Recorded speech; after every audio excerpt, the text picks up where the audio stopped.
Arsenal have done it again, on a day where an opportunity presented itself for Arteta's young guns to make a statement. It took Gabriel Martinelli just 58 seconds to set the tone. And yes, Liverpool showed their moments of class, but in the second half, when the going got tough, it was Arsenal who got going. So when Bukayo Saka smashed home his match-winning penalty, a statement was made. Arsenal fans delirious, and the Emirates bouncing like never before. A game that meant so much, so let's break it down and truly understand the 5 things that we learned from Arsenal 3, Liverpool 2.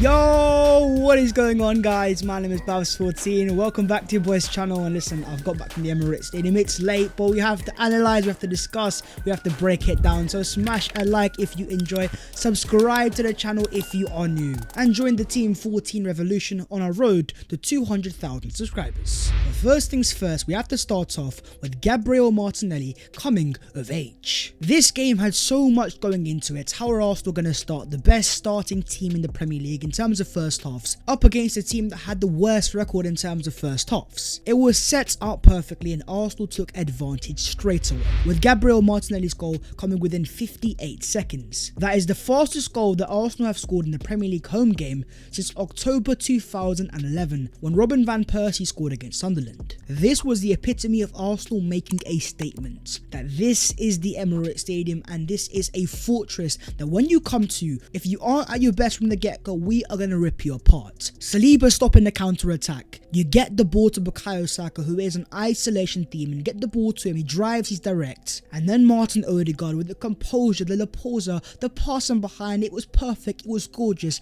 And then you got Gabriel Martinelli. Him scoring within the first minute, it was sensational scenes. And me, luckily being inside the stadium, I did not know how to react because of how surprised I was of how quick and decisive Arsenal were. But in terms of Martinelli, he was involved in the second goal, taking on Trent Alexander-Arnold and Henderson at the same time, and finding a lovely assist for Bukayo Saka. In terms of his overall performance, he had 54 touches, 9 touches in the opposition box, 6 times possession won, 4 duels won, 3 fouls won, 2 chances created, 2 crosses, 2 shots, 1 shot on target, and most importantly, 1 goal and 1 assist. This is not the first time that Martinelli has performed to a high standard up against Liverpool. It's like he rises to the occasion, and most importantly, what you see is a player that is developing fantastically when it comes to playing under contact. And no matter how hard you try and who the player is, they can't get the ball off him. His dribbling is sensational. In fact, he's got the most dribbles completed in the entirety of the Premier League, and he was once called the talent of the century back in 2019 by Jurgen Klopp. And as Squawka points out, only 2 under-21 players have scored 10 plus goals in the Premier League since the start of last season. You've got Gabriel Martinelli and Bukayo Saka. These are the Arsenal star boys, and as great as Martinelli was, so was Bukayo Saka. 43 touches, 15 final third passes,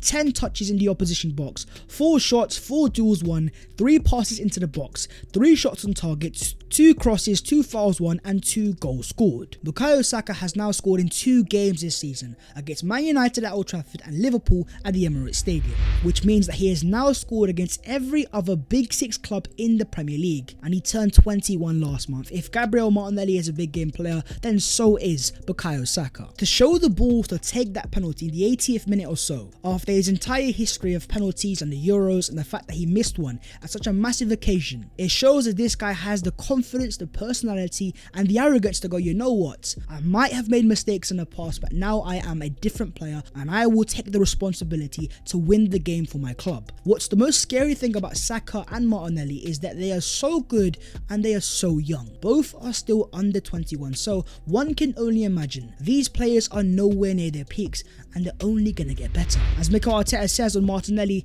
it's a nightmare to play against him, and the same with Bukayo or Gabby up front. We have a real threat up front and we know that, and people, players and teams are respecting us on that. A word on Gabriel Jesus, the Arsenal number 9, fantastic once again. He never scored a goal, he never got an assist, but a 90% passing accuracy up against Van Dijk, Matip, leadership to hold the ball up the way he did. That second Arsenal goal on that counter-attack starts from Gabriel Jesus, and he also won the Arsenal penalty, which I will admit was a little bit soft. But the game is what it is, and this game was another example of the Arsenal front three up against some of the best defenders in the world and causing some of them to get hooked off at half time. Sorry, Mr. Trent Alexander-Arnold. Moving on to the second thing, and that is Arsenal rewrite the narrative. You see, after Arsenal's last game against Spurs in the league, we won emphatically, but you had a lot of people saying, hey, Arsenal always beat Spurs at home, this is nothing new. But the real test is going to be Liverpool, and that's where Arsenal are going to capitulate. All my friends of the channel, let's go have a look at the expected goals and see if Arsenal truly capitulated.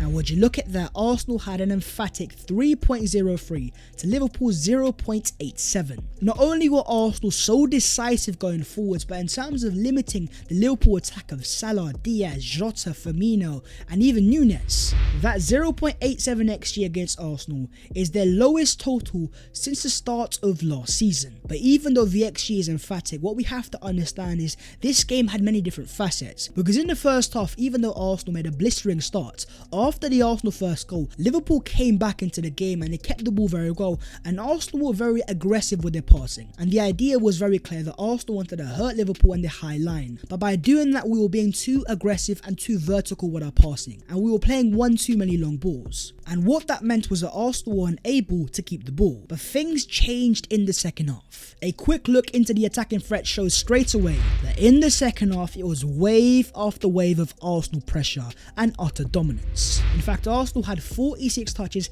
in the Liverpool box today, more than they had in their previous 5 Premier League meetings combined with 44. Liverpool have only allowed the opposition more touches in the box in one previous Premier League game under Klopp. That's 48 versus Man City in November 2019. Liverpool actually put in a very decent performance and they weren't bad, but it was just that in the second half Arsenal were that good at sustaining pressure, at pinning them back, that they were simply outplayed by Mikel Arteta's Arsenal. And one of our key players in terms of sustaining that pressure and keeping the ball ticking was Tomiyasu, who had 42 accurate passes and a 93% passing accuracy with 6 out of 6 accurate long balls. Not only was he so sound defensively, but he kept the ball ticking going forwards, and that ball security is something that I've been calling out for a very long time. 93% is things that I love to see. In the first half, I saw an Arsenal team that had a sense of an inferiority complex. They have the quality, but they were struggling to impose themselves. They were too passive and they were too naive. But in the second half, what we saw was an Arsenal team that rose to the occasion, and they realized that they have the quality to take it and go toe-to-toe with one of the best teams in the recent era. A team that was a few points off the title last year and Champions League finalist, and they were getting utterly shifted apart by Arsenal. And this is perfectly shown in terms of the passing networks. On one side you have the Arsenal, all nice, symmetrical and fantastic shape, and then you have the shape of Liverpool, who are all over the place. I mean, look at Darwin Núñez, he's playing as almost a left wing back. Arsenal were just so good in that second half that it got to a point where even Jurgen Klopp, who is an elite manager, said enough was enough. He took off his main attacker in Mo Salah and brought on a defensive midfielder in Fabinho. I don't think people realise how crazy it is that Arteta's Arsenal forced Jurgen Klopp to play a defensive tactic and almost park the bus. And here's a stat for you guys, that Arsenal finished 23 points behind Liverpool in the Premier League last season, but are already 14 points ahead of them after 9 league matches played this season. Last year it was always Man City, Liverpool, the two clear teams. But with the way that Arsenal outplayed them in the second half when the going got tough, was this the moment in time where people realise that it's Arsenal that have now replaced Liverpool and are the next up and coming team to go and take on Man City? Moving on to the third thing, Mikel Arteta's secret weapon. It's time that we give a moment of applause and appreciation for Takehiro Tomiyasu. Forget about the fact that this was his first Premier League start of the entire season, but to do that against Mo Salah as a left back, even though you have a fully fit Kieran Tierney on the bench, it just goes to show the trust that Mikel Arteta has in Takehiro Tomiyasu, and that trust was definitely repaid, as Tomiyasu won the most ground duels, won the most aerial duels, made the most recoveries and made the most tackles. I actually think Tomiyasu starting over Kieran Tierney was a tactical reason. Mo Salah is a player that loves to cut inside on his left foot, and with Tomiyasu being a right-footed player on on the left hand side. It gave Tomiyasu an advantage every time Salah tried to cut inside. Jurgen Klopp took off Mo Salah because he was that ineffective against the Japanese excellence of Takehiro Tomiyasu. It is an example of a secret weapon that Mikel Arteta possesses, and he is the epitome of a Swiss Army knife. How many players in world football can play as a right back, a left back, and even as a centre back at the high level of Takehiro Tomiyasu? But even in terms of the right hand side, we have to also give appreciation to Benjamin White. So secure defensively and so secure on the ball. He is now adding overlaps to his game, and going forwards he's looking even more comfortable. This is a player that I believe the Arsenal fans are underappreciating, and what he is doing is so important. It's because of the quality of Ben White, where such a top caliber player like Tomiyasu hasn't been able to make an Arsenal start so far in the Premier League.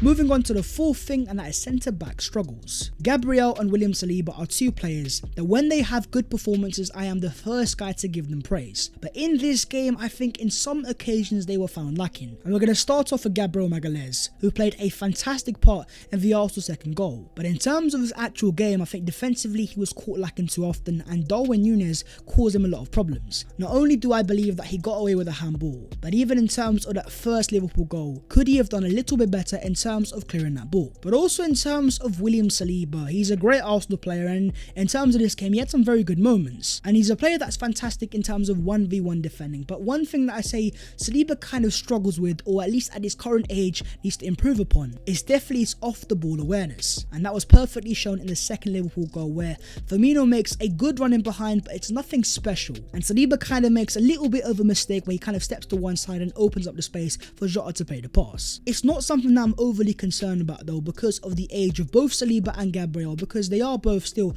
under the age of 24. Most centre backs peak at the age of 27, 28. I definitely have to be wary about not being too overly critical of two players that in terms of centre backs are still very young. Moving on to the fifth thing, a title statement made. Arsenal have now made it 8 wins out of 9 to start this Premier League season. 23 goals scored, 10 goals conceded, and despite another emphatic Man City victory, it's still Arsenal that are top over the Premier League. And with the games that Arsenal have played of Crystal Palace away, Brentford away, Man United away, Spurs at home, Liverpool at home, and that notion that Arsenal haven't been tested, for me it's a bit of waffle. Ex-Arsenal player Paul Merson says after the game on the Arsenal atmosphere, "I haven't seen this place like this for a long time." And I was lucky enough to be inside the stadium, and it was so electrifying. It felt crazy at times, and it felt like an Arsenal team, an Arsenal fan base, an Arsenal club that seems to be coming to life again. It feels so fantastic, and at the end of the game I just stopped for a few minutes and I kind of just took it all in, and I was getting a little bit emotional because it feels like we have waited so long